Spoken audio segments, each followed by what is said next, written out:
Hello, welcome back to Property Spy. This is the channel where we discuss properties, we spy on properties essentially. We look at properties going to auction as investors, and we look at the way we can appraise these properties for purchase, for flipping, for serviced accommodation, for any type of strategy. And I'm here to help you out with your decision and how to and show you some of the thought processes that go into selecting a property. Now, the reason I start with this screen as on here with an F Energy Performance Certificate result is that, guess what? If you have a property or you're about to purchase a property with an F for its energy rating, you cannot let it. And you cannot, I was told you could not sell either. But hey, guess what? This property is in auction.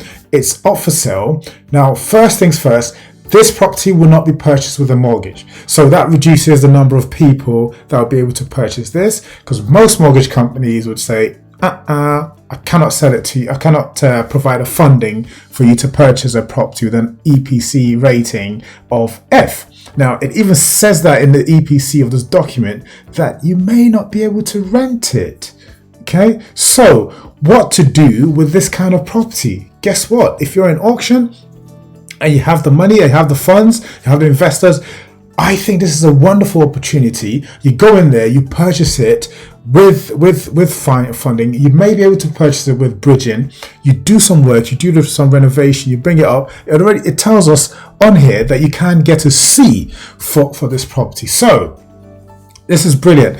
Now, why do I look at this? Well, I looked at it because it is in Ilford. And Ilford is a nice part of just outside London. The postcode is IG1, but you wouldn't be able to tell if you're moving from, traveling from Stratford to Ilford, where London ends and where whatever Essex begins. So this is a really good area. There are good transport links into Liverpool Street, and I happen to know this area quite well. So as an investor, what are we looking for? I looked at here and I thought, okay, this is Ilford, 4 studios. Now, the things you'd be considering are: does this property have planning? Did it have planning for the 4 studios? How long has it been 4 studios for? What's the internal layout? Guess what? You have to do the viewing. You must do the viewing. There's no way you could buy this without doing a viewing.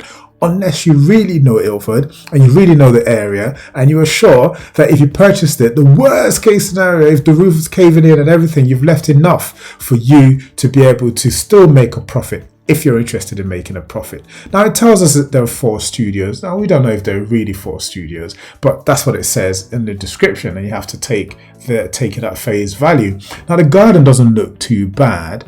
But look at here, this looks like the issues with damp. So straight away you can see the carpet looks wet, the walls are damp. So you'd have to wait for that to dry out if you're doing anything. So if you're putting money into this, you'll be waiting a while to pull your money out. In terms of how long it will take to dry this place. Well, it may not take too long actually, but you'll have to wait. Being summer, I think you'd be okay with a few weeks. Or you can use alternative means to dry out the walls. But there is ample work. It looks like there's a lot of work to be done. Now, who is the vendor? I was looking at some of the paperwork. What's this one? Yeah, so the seller is Bank of Scotland. So this suggests to me it may actually be a repossession.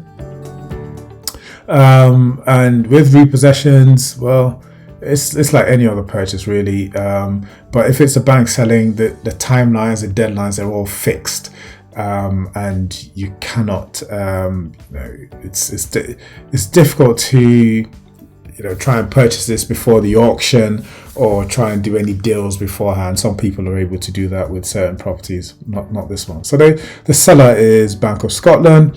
Nothing jumps out at me. You've got the usual 10% deposit that you have to put down. Any higher offers as mortgagee, the seller is obliged to consider any additional higher offer for the property and reserves the right to accept. Okay, maybe you can make a higher offer after the. No, I don't think so. Once the gavel drops, you've exchanged, and that's it. So what else did I look at? I looked at this doco. What's in this doco? As a power of attorney, I think this just gives the solicitors the right to act on behalf of the bank. What's this one?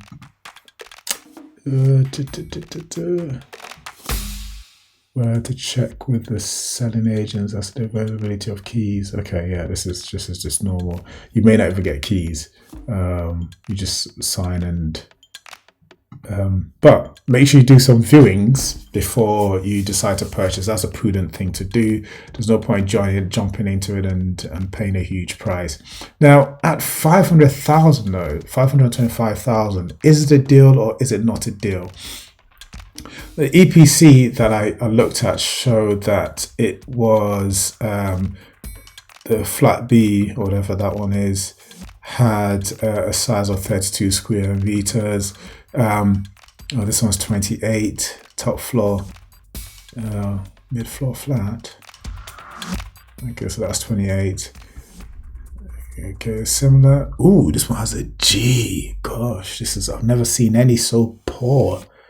Right. Okay. But it has potential, and I think if you, with the right amount of money invested, should be able to where is this? Where's my Safari? Okay, so let's look at D. Right, what's this one saying? 34 as well. So 34, 28. Okay, so let's go to our favorite appraisal tool. Voila.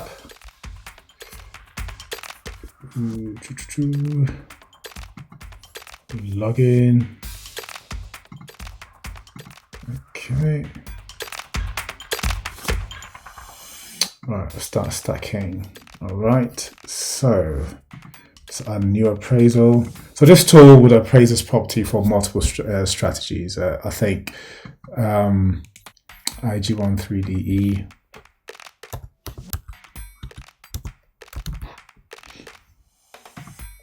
Okay, what door number is it? 35.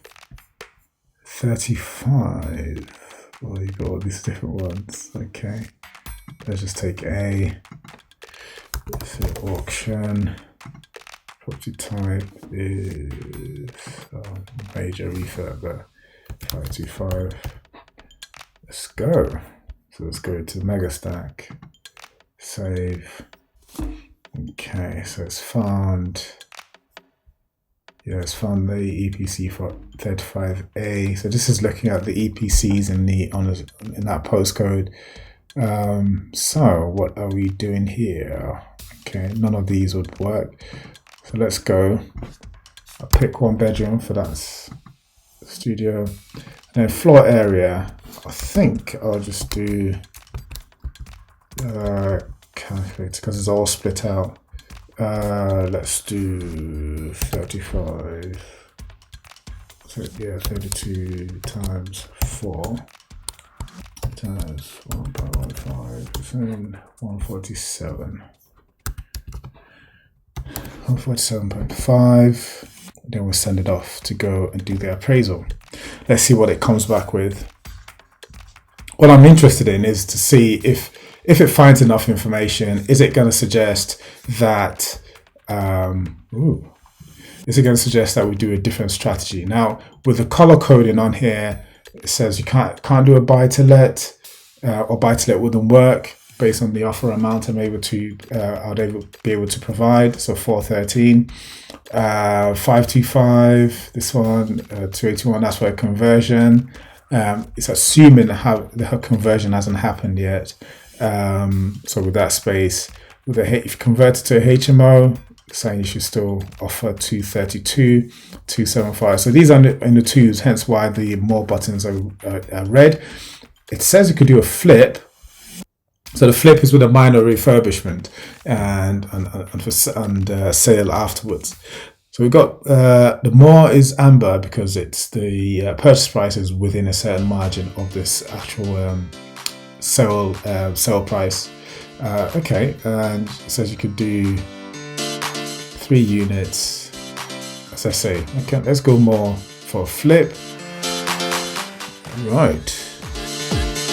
Okay, so it's actually suggesting to convert it back into a house. Interesting. Okay, I see what it's doing now. So as a house, it reckons this would be 936,000. Interesting. I didn't expect that. Could that be right? Okay, so there's a surprise. So it's saying as a flip, and converting it back into a single house, single dwelling, you'd be able to sell it for 936,000. That's rather interesting. I didn't expect that. But how much did it set aside for refurb? 25k. Okay, it's going to cost more than that to do the refurb. So you got costs during the refurbishment, any other costs, charity. Okay, there should be no tax. This is the amount to purchase it. Okay, and how much deposit do we put now? 126,000. Okay, so that looks interesting. So it seems to me that if one's interested in this, it will work best selling it as a house rather than having four units in the place. Now, of course, if you're using Valap, you can look at other things. You can look at sale prices, sold prices, rents, HMO rents, growth, demand, planning applications in the area. You can get the sale price per square foot, and then with that, you can work out how much each studio will be worth. You could do similar with sold prices as well. So, in order not to keep this video going for too long, this is a major surprise, but it's quite interesting. That's one of the benefits of the stacking system that Valap provides. Thank you so much for your time. If you do need help stacking any of your deals, do send me a message. If you need any assistance, valuing anything else, any other deals, new builds, conversions, or anything, do get in touch. Thank you so much for watching, and good luck with your investments.